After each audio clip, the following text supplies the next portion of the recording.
ওই যে উত্তম কুমারের লিপে একটা গান ছিল না, এই পথ যদি না শেষ হয়, কিন্তু এখানে গানের ভাষাটা একটু পরিবর্তন হবে। এই বৃষ্টি যদি না শেষ হয় তবে কেমন হতো বলতো। এমনই এক বৃষ্টি ভেজা দিনে দার্জিলিং এর গল্প নিয়েই আজকে হাজির হয়েছি। গতকাল আমরা এনজেপি স্টেশন থেকে দার্জিলিং পৌঁছে গিয়েছিলাম। তারপর বিকেলটা আমরা ঘোরাঘুরি করেছি, মহাকাল মন্দির দর্শন করেছি এবং সাইট সিইং কিছু করেছি। সেই ভিডিও আমার চ্যানেলে রয়েছে। আজকে দ্বিতীয় দিন, আর দ্বিতীয় দিনে আমরা চিন্তা ভাবনা করলাম যে আমরা হেঁটে হেঁটেই দার্জিলিং ঘুরবো। আমরা স্টে করেছি হোটেল সৌমিত্র, ম্যাল থেকে মোটামুটি 5 মিনিটের হাঁটা পথ। এই হোটেলের সিস্টেমটা কিন্তু হোটেলের মতো নয়, হোমস্টের মতো। থাকা খাওয়া একসঙ্গে নিয়ে প্যাকেজ। আমাদের থাকা খাওয়া নিয়ে 900 টাকা করে পড়েছিল। 1000 টাকা বলেছিল, কিন্তু নেওয়ার সময় আমরা একটু বার্গেনিং করে 900 টাকা করেছিলাম। এই 900 টাকার মধ্যে আপনার থাকা এবং 4 বেলা খাওয়া দাওয়ার সমস্ত ব্যবস্থা নিয়ে আমরা বেরিয়ে পড়লাম হোটেল সৌমিত্র থেকে। পেছনে হোটেল সৌমিত্র থেকে বেরিয়ে এই রাস্তা দিয়েই আমাদের একটু নেমে পৌঁছাতে হবে ম্যালে। তো আমরা আজকে সকালে বেরিয়ে আসার সময় এখানে ব্রেকফাস্টটা প্যাক করে নিয়েছি। হোটেল সৌমিত্রর আরেকটা ভালো জিনিস হলো, এখানে আপনি আগে থেকে বলে রাখলে ব্রেকফাস্ট এবং লাঞ্চ আপনি সঙ্গে করে নিয়ে যেতে পারেন। কারণ আমরা যে টাইমে বেড়াতে বেরোই, খুব সকাল সকাল বেরোনোর চেষ্টা করি, তখন ব্রেকফাস্টটা হয়তো হয়ে যেতে পারে কিন্তু লাঞ্চ হয় না। কিন্তু দেখা যায় যে ঘুরতে ঘুরতে আপনি অনেক দূর চলে গিয়েছেন, তো তখন আপনার লাঞ্চ খাওয়াটা হবে না। তো আপনি আগে থেকে বলে রাখলে এখানে কিন্তু আপনাকে লাঞ্চও প্যাক করে দিয়ে দেবে। 5 মিনিট হাঁটার পর আমরা ম্যালে পৌঁছে গেলাম। সকালবেলা ম্যাল একদম ফাঁকা, শুধু কিছু মানুষজন ইতস্তত ঘোরাঘুরি করছে আর কিছু মানুষ জগিং বা মর্নিং ওয়াকে ব্যস্ত। ম্যালের ডান দিক দিয়ে যে রাস্তাটা গিয়েছে, আমরা সেই রাস্তা ধরে এগোতে থাকলাম। এই পথেই পড়বে মহাকাল মন্দিরের গেট। মহাকাল মন্দিরের গেট ক্রস করে আমরা সামনের দিকে এগোতে থাকলাম। প্রায় 22-23 ডিগ্রি টেম্পারেচার, মেঘলা আকাশ আর চারিদিকে কুয়াশা। হাঁটতে কিন্তু বেশ ভালোই লাগে। এই রাস্তা দিয়ে হাঁটতে হাঁটতে দেখা হচ্ছে জগিং করা এবং মর্নিং ওয়াক করা মানুষজনের সাথে। কে জানতো যে একটু এগোনোর পরেই একটা সারপ্রাইজ আমাদের জন্য অপেক্ষা করে আছে। কি সারপ্রাইজ সেটা? কি অপূর্ব দৃশ্য, আমরা কিন্তু এটা ভাবতে পারিনি। দেখুন কাঞ্চনজঙ্ঘার ভিউ, একদম শ্বেত শুভ্র। হ্যাঁ, এটাই হচ্ছে সারপ্রাইজ। কাঞ্চন মামা দর্শন দিয়েছেন। এটা কিন্তু আমরা এক্সপেক্ট করিনি, একদমই এক্সপেক্ট করিনি। আগস্ট মাসে এরকম সময় সকালবেলা আমরা যে কাঞ্চনজঙ্ঘার দেখা পাবো, এটা কিন্তু একদম আশা করিনি। এটা কিন্তু আমাদের এক্সট্রা পাওনা।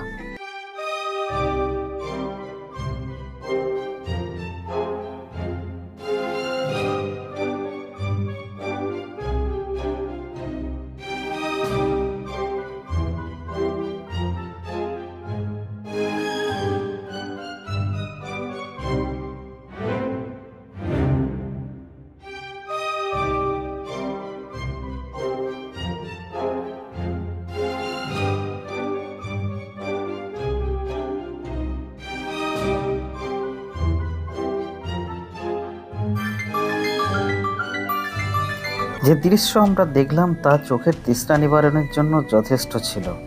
এরপর আমরা ওখান থেকে বেরিয়ে আমরা সামনের দিকে এগিয়ে চললাম।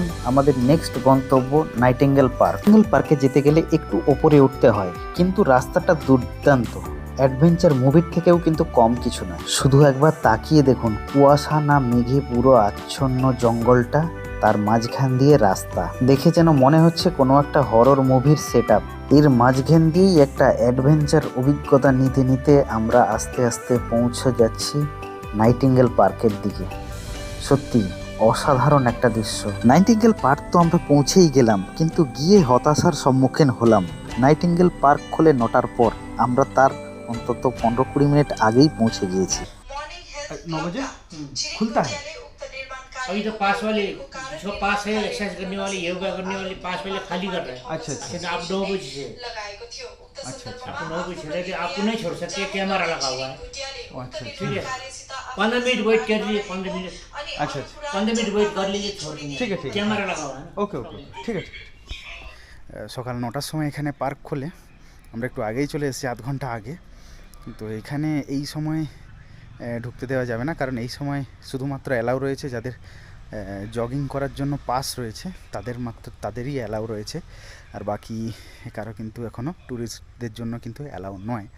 তো এই মুহূর্তে আমরা ঢুকতে পারছি না। তো আমি রিকোয়েস্ট করলাম, বললো যে আপনারা একটু, বলে এখানে ক্যামেরা রয়েছে, মানে অ্যালাউ করতে পারবো না এখন, তো একটু আধ ঘন্টা বাকি রয়েছে, তো 15 মিনিট একটু ওয়েট করে যান, তারপর আমরা ঢুকে দিচ্ছি। ঠিক আছে, দেখা যাক। এসছি যখন আমরা 15 মিনিট ওয়েট করেই যাই। 15 মিনিট ওয়েট করে আপনাদের পার্কটা কেমন সেটা দেখাবো। এরপর যেটা ঘটলো সেটা কিন্তু আমরা গার্ডের কাছ থেকে একটা মানবিক ব্যবহার পেলাম। আমরা গেটের বাইরেই দাঁড়িয়েছিলাম, ওনার কিন্তু মনে হচ্ছে একটু খারাপই লাগলো। উনি আমাদের বললেন যে দুজনের জন্য 25 টাকা করে 50 টাকা আপনারা এখানে দিয়ে ভেতরে ঢুকে যান। আমি এই মুহূর্তে টিকিট কাটতে পারছি না, টিকিট আমি এখন কাটছি না, আপনারা ঘুরুন, আমি ঠিক টাইম হয়ে গেলে অর্থাৎ 9টার সময় উনি টিকিট কেটে আমাদেরকে দিয়ে যাবেন। সুতরাং আমরা কিন্তু আনঅফিসিয়ালি পার্কে ঢোকার অনুমতি পেয়ে গেলাম, আর পার্কে ঢোকেই যা দেখলাম তা আপনাদের সামনে তুলে ধরলাম। তো আমরা ঢুকেছি, ঢোকার পরে দেখুন এরকম একটা ভিউ, বসার জায়গা রয়েছে খুব সুন্দর, মানে সবুজ ঘাস, আর ওই দিকটা তো ভিউ তো দুর্দান্ত হবেই হবে। আর যাব অবশ্যই, চলুন আস্তে আস্তে একটু একটু করে ঘুরিয়ে দেখা যাক। এখানে একটা রেস্টুরেন্ট রয়েছে, জগিং করা, শরীরচর্চা করার জন্য একদম আদর্শ একটা জায়গা।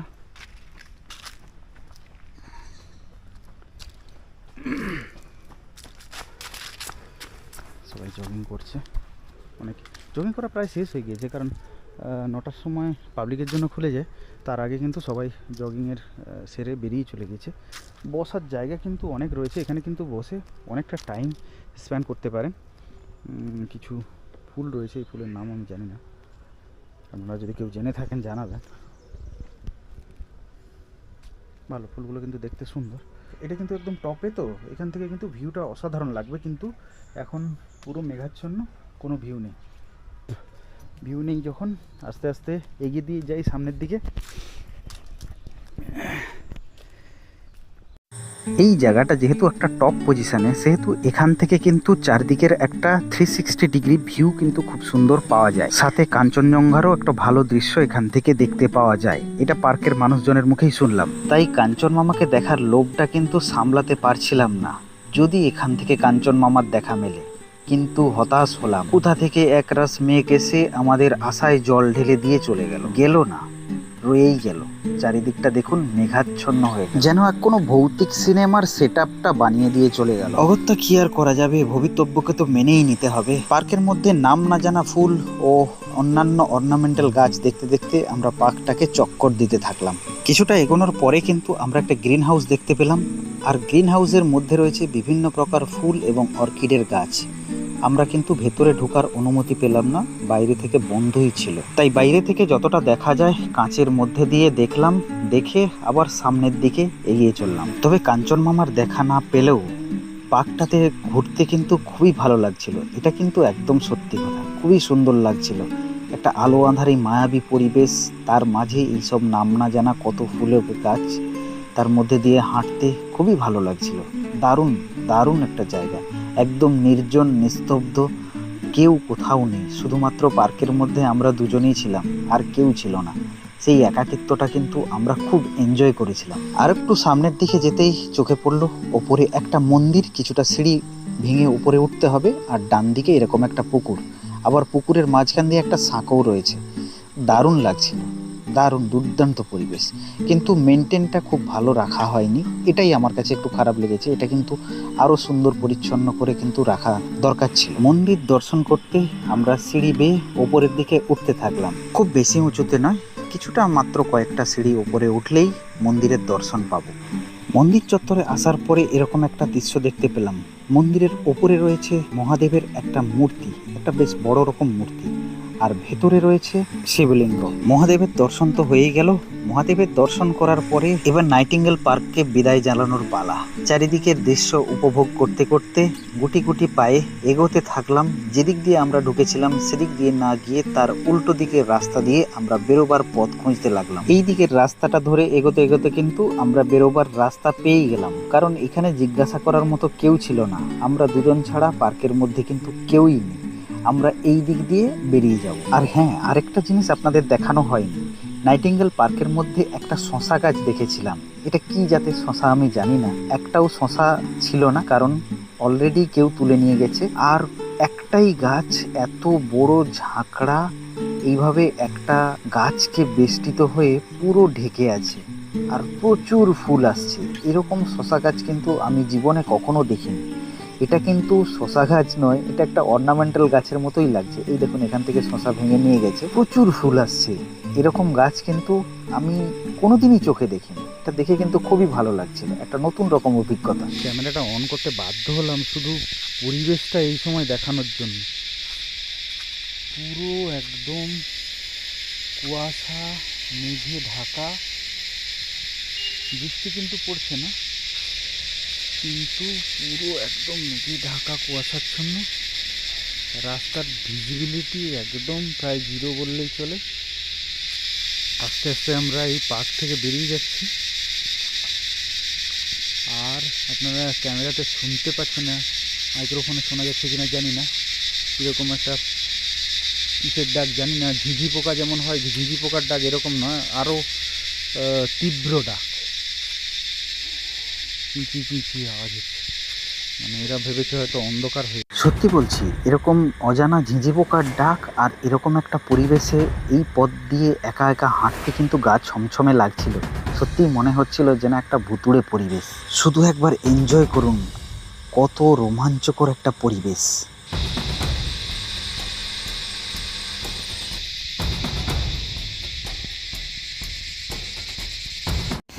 পার্ক থেকে নামার পরেই বৃষ্টি শুরু হয়ে গিয়েছে। ছাতা মাথায় দিয়ে বৃষ্টি ভেজা দার্জিলিংয়ে হেঁটে চলেছি। ওদিকে আর গেলাম না, জু রয়েছে, জুয়ের দিকে আর গেলাম না, সোজা ম্যালের দিকে হাঁটা দিয়েছি। দেখা যাক, ওখানে কিছু হোটেল দেখতে হবে নভেম্বরের জন্য, বুকিংয়ের জন্য। তো একটা জায়গায় বসে টিফিন করে নিতে হবে, কিন্তু পরিস্থিতি যা দেখতে পাচ্ছি আজকে কিন্তু সারাদিনই মনে হয় এরকম চলতে থাকবে। আচ্ছা, এদিক দিয়েও মহাকাল মন্দিরে যাওয়া যায়, এখানে কিন্তু লেখা রয়েছে দ্য ওয়ে অফ। আমরা সেদিক দিয়ে ঢুকেছিলাম ম্যাল রোডে, তাহলে ম্যাল রোডের দুদিক দিয়েই কিন্তু মহাকাল মন্দিরে যাওয়া যায়। এখানে কিন্তু রয়েছে, দেখা রয়েছে, এই রাস্তা দিয়ে কিন্তু আমরা মহাকাল মন্দিরে যেতে পারি। মহাকাল মন্দিরে আমরা গিয়েছিলাম উল্টো দিকের রাস্তাটা দিয়ে, মানে এটা এই পাহাড়টার রেঞ্জটার অপোজিট সাইড দিয়ে আমরা উঠেছিলাম, কিন্তু এদিক দিয়েও কিন্তু মহাকাল মন্দিরে ওঠা যায়। চলুন ম্যালের দিকে এগোনো যাক। আগস্ট মাসের বৃষ্টিকে এনজয় করতে করতে আমরা ম্যালে চলে এসেছিলাম। তারপর এখান থেকে আর কোথাও যাওয়ার মতো মুড ছিল না, তাই এখান থেকে অগত্যা আমরা আমাদের হোটেলে পৌঁছে গিয়েছিলাম। সারাদিনই ঝড়ঝড়িয়ে বৃষ্টি হচ্ছিল, তাই একটা লম্বা ঘুম দিয়েছিলাম। সন্ধ্যাবেলায় একটু বৃষ্টি থমথমা দিতে আমরা বেরিয়ে পড়েছিলাম। প্রথমেই আমরা ম্যাল মার্কেটে ঢুকে গিয়েছিলাম। এখান থেকে আমরা দেখে নিলাম সমস্ত ম্যাল মার্কেট, আর ম্যাল মার্কেটের ভেতরের দৃশ্যটা আপনাদের দেখায়, দেখতে থাকুন।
বৃষ্টিতে ভেজা এই ম্যালের উপরে আবার চলে এলাম।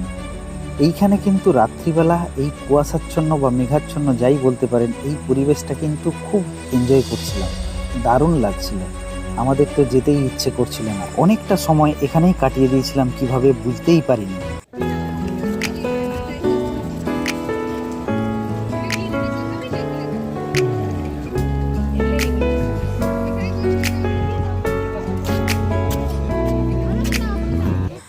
এরপর ম্যালের কাছে একটা হ্যান্ডক্রাফটের দোকানে আমরা ঢুকে পড়েছিলাম। তার ভেতরের দৃশ্যগুলো আপনাদের দেখাই।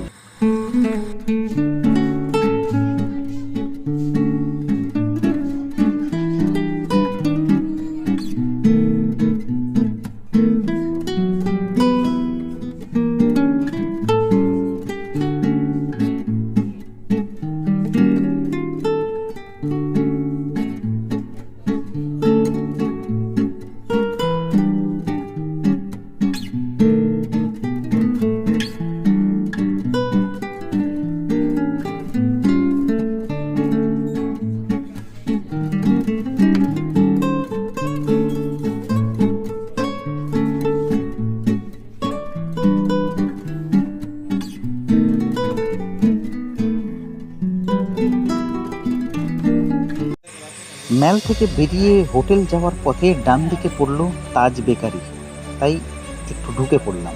কি কি রয়েছে দেখলাম। তাজ বেকারিতে বিভিন্ন রকম এইসব পেস্ট্রি থেকে শুরু করে কেক, বিস্কিট, অনেক রকম জিনিস রয়েছে। আমরা কিছু কিছু জিনিস কিনলাম, কিনে আমরা হোটেলের দিকে রওনা দিলাম। আর বৃষ্টি ভেজা দার্জিলিংয়ে একটা দিন আমরা কাটিয়েই ফেললাম।